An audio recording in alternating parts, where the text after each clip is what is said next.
Hello, I'm Richard Sved. I'm one of the authors of this book. I've been working in fundraising for the last 25 to 30 years, and I've run the fundraising function of 9 charities now. And I was delighted to be asked to co-write this book by Claire. Thanks, Richard. I'm Claire. I'm co-author of this book with Richard. I've been working in fundraising for 20 years, which makes me feel very old, in a variety of different charities. I have a bit of a portfolio career, I like to call it nowadays, where I spend some time as a legacy fundraising consultant, some time as a tutor for the Chartered Institute of Fundraising, and I also work at the Centre for Philanthropy at the University of Kent.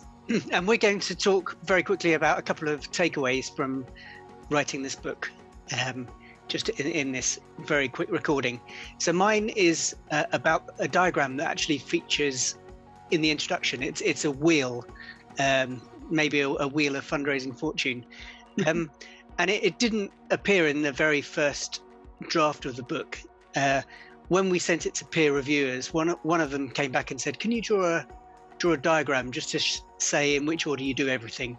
And we were resistant to doing something like that because we were also resistant to saying this is a fundraising strategy is a form that you fill in essentially. But what we worked out in the end was that there are some things that you need to bear in mind the whole time. There are some things that ought to be baked into your fundraising all the way through. And so we hit upon the idea of drawing a diagram which is a wheel. And that reflects the fact that you don't necessarily start at square one. And in fact, nobody does really. They're probably already doing some fundraising.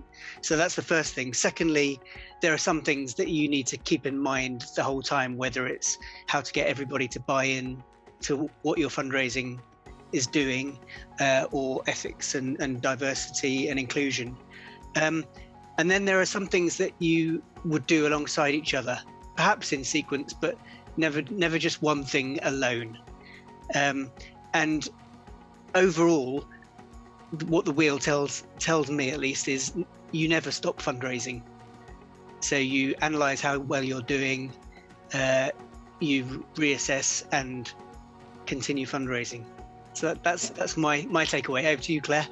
Great advice, Richard, I think that one. I'm going to go a little bit more sort of tactically than Richard in terms of thinking about sort of one of my key takeaways from the book. And one of the points, again, that we worked on together, and I think is really important for fundraising, is looking at what our, for want of a better word, competitors, or maybe a better word is actually peers, what other charities are doing. And I'm sure that's something we all do on a very regular basis, particularly if we're planning something new. Who else has done something like this, and what can I learn?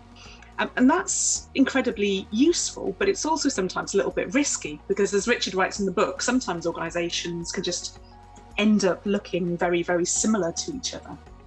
And what we started to talk about in the book was actually, rather than just seeing a good idea that another charity is implementing and essentially copying it, what can be really, really useful is actually thinking about why that works for the organisation.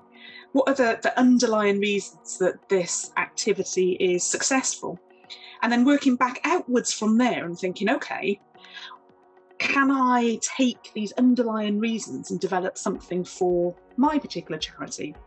So if you see a really, really great event and it works really well because the organisation designed this event for a group of supporters who aren't sort of served by the other sort of programme that the organisation has, can you think about which supporters you're not serving particularly well and design something for them, rather than necessarily just copying the event that the organisation's developed?